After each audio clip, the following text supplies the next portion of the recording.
This is the short video to show you what to do in the wintertime to dump the water for the Elddis water heaters, which is the whale system.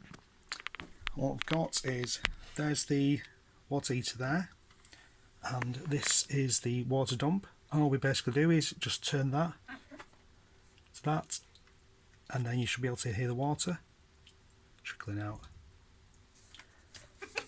and then turn it back when you're empty.